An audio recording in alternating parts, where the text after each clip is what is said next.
Desakan bagus dari Valentino Rossi, Luca Marini tunggu perkembangan kepindahannya dari VR46 ke Honda. Luca Marini menunggu kabar terbaru tentang rumor kepindahannya ke Repsol Honda saat musim 2023 menyisakan satu balapan lagi.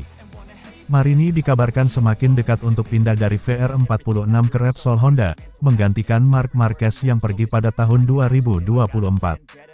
Namun kepindahannya masih belum terkonfirmasi, meski sudah menjadi rahasia umum, karena VR46 sedang mencari penggantinya, dan di akhir pekan ini tampaknya Muni VR46 sedang menunggu performa bagus Fabio Di Giannantonio di sirkuit Valencia. Di sisi lain, Luca Marini ungkap keinginannya untuk membangun motor pemenang, seperti yang dilakukan Valentino Rossi. Pasti ada berita baik cepat ataupun lambat, karena dalam satu minggu kami menyelesaikan musim, kami juga bertarung untuk juara, kata Marini usai finish ketiga di Qatar. Michael Laverty mengatakan kepada TNT Sports tentang penundaan konfirmasi, ini membutuhkan waktu. Mereka menginginkan berbagai klausul keluar. Mereka ingin 2 tahun diperbaiki, lalu 1 tahun ekstra agar mereka sejajar dengan pebalap lainnya. Akan ada banyak titik dan titik yang harus dilintasi. Anda dapat memahami mengapa hal ini membutuhkan waktu, ini adalah langkah besar. Tapi dia sedikit menggeliat di sana, ketika ditanya pertanyaan itu. Dia pria yang baik, dia ingin menjawab, tapi dia tidak bisa memberi kami jawaban apapun. Sylvain Guintoli menambahkan, sepertinya ini hanya detail teknis saja. Perpindahan ini sedang terjadi. Ini adalah langkah yang berani. Kita harus memberinya waktu untuk melihat ke arah mana kelanjutannya. HRC akan menyelesaikan masalah ini, mereka adalah pabrikan terbesar, mereka punya kekuatan. Telah terjadi reorganisasi di Honda, menyatukan departemen roda 4 dan roda 2. Kedengarannya seperti kabar baik di bidang aero. Ini akan memakan sedikit waktu. Kami tidak tahu apa yang akan terjadi tahun depan, motornya mungkin mengalami perubahan teknis yang drastis. Kau tak pernah tahu. Aturannya masuk tahun 2027, itu jaminan, perubahan besar pasti. Mungkin ada ban depan baru. Luca merasa dia perlu menjadi pemain nomor 1, bagian dari tim pabrikan, dan HRC adalah taruhannya. Pada tanggal 28 November di tes pasca musim Valencia, Luca Marini berharap bisa mengendarai Honda untuk pertama kalinya, tetapi ia tahu waktu hampir habis untuk menyelesaikan kepindahannya.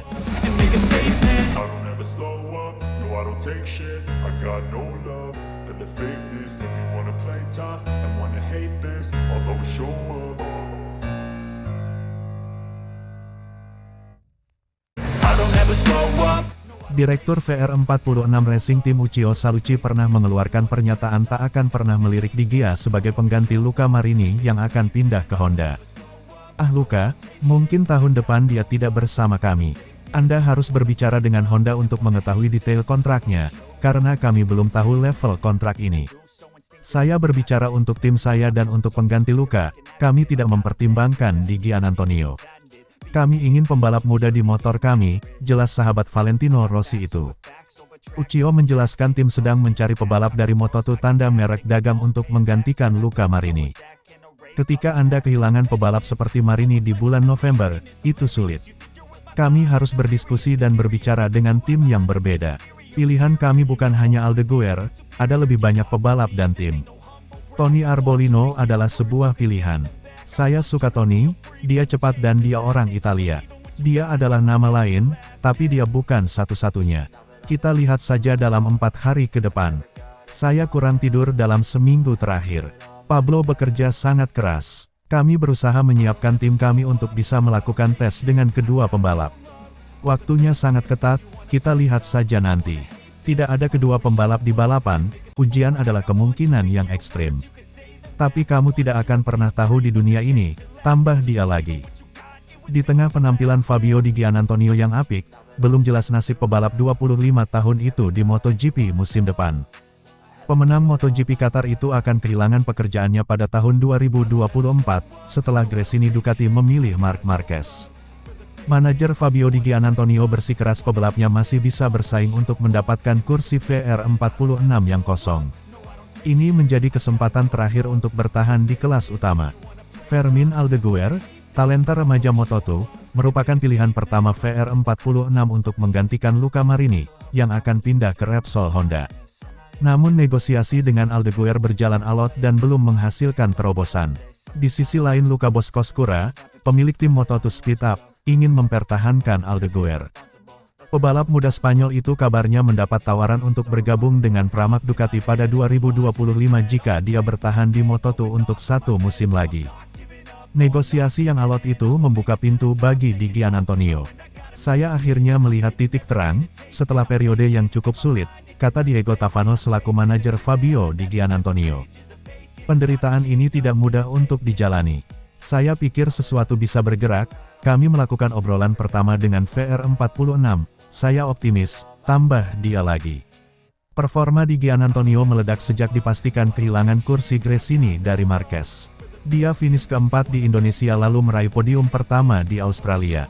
Kemudian ia menyalip pemimpin klasemen Francisco Bagnaia di Qatar untuk memenangkan balapan MotoGP pertamanya, di tengah masa depannya yang berada di ujung tanduk.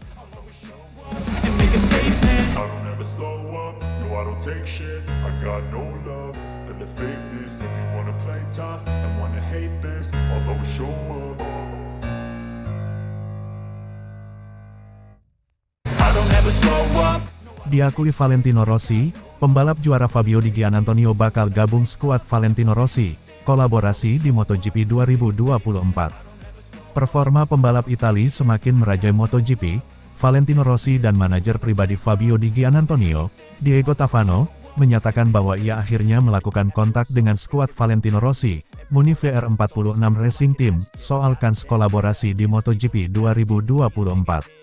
Tavano pun mengaku kini optimistis soal masa depan kliennya. Giannantonio yang terdepak dari Gresini Racing, saat ini belum menemukan tim untuk 2024. Ia sempat jadi salah satu opsi Repsol Honda, tetapi skuad itu lebih memilih Luca Marini, dan kesepakatan ini tampaknya akan diumumkan di sela pekan balap MotoGP Valencia, 24–26 November tahun 2023. Kini satu-satunya kursi kosong MotoGP 2024 ada di VR46, yang uniknya sempat belak-belakan mengaku lebih memilih menggaet rider Otto. Sang direktur tim, Alessio Uccio Salucci bahkan menyebutkan dua nama rider Moto2, yakni Fermin Aldeguer dan Tony Arbolino.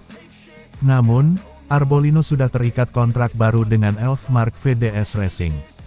Di lain sisi, Speedup Racing yang masih memegang kontrak Aldeguer setahun lagi, meminta pembelian kontrak seharga 6,8 miliar jika VR46 menginginkan rider asal Spanyol itu. Situasi ini tentu cukup pelik bagi VR46.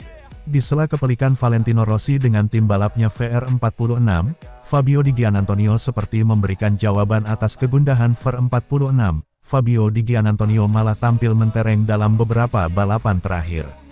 Usai naik podium di Grand Prix Australia, ia naik podium di Sprint Qatar, sebelum memenangi Grand Prix Qatar pula. Lewat Sky Sport Italia, Tavano pun mengakui hasil-hasil ini sangat membantu. Saya akhirnya lihat secercah cahaya, usai periode yang cukup berat. Penderitaan ini tidaklah mudah untuk dilewati. Saya rasa sesuatu bisa bergerak, kami telah melakukan obrolan pertama dengan VR46. Saya pun optimistis, ungkap Tavano, yang terlihat emosional saat Di Gia menang di Qatar. Di Giannantonio sendiri mengaku resah melihat masa depannya yang tak menentu, meski yakin ia sudah membuktikan bahwa rider muda seperti dirinya memang butuh waktu adaptasi sebelum tampil gemilang di MotoGP. Ia pun berharap hasilnya di Qatar membantu Tavano menemukan solusi. Saya tak tahu apakah hasil ini akan mengubah masa depan saya, tetapi saya rasa orang-orang terlalu buru-buru di MotoGP masa kini. Kontrak tak lagi punya nilai. Bagi saya ini situasi aneh.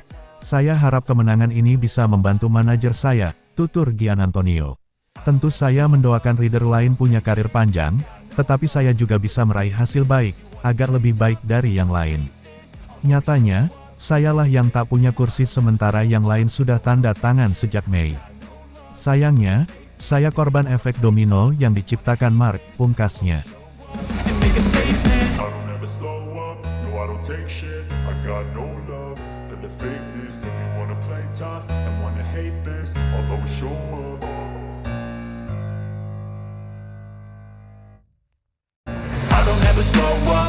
Marco Bezzecchi segel peringkat ketiga kejuaraan dunia MotoGP 2023.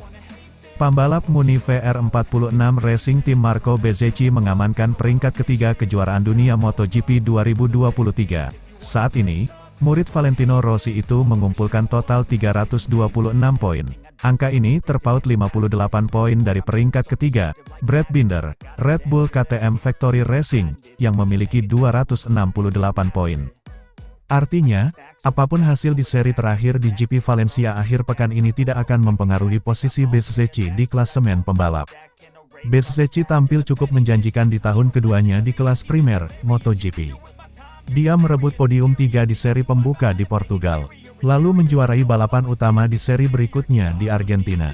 Di seri ini, Bezzecchi juga merebut podium 2 pada sesi sprint Race.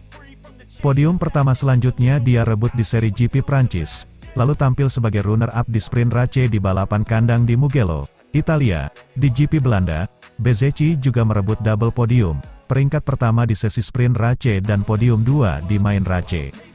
Performanya tetap terjaga di seri berikutnya di GP Inggris dengan merebut peringkat kedua di sesi sprint Race, namun gagal finish di main Race. Podium 3 kembali diraih di seri GP Austria. Kembali ke Italia, Misano, Bezzecchi merebut double podium.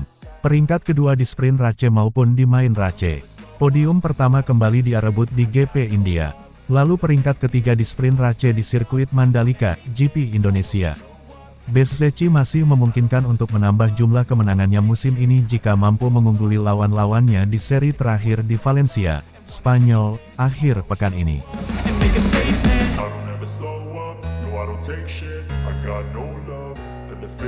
If you wanna play tough and wanna hate this, I'll always show up.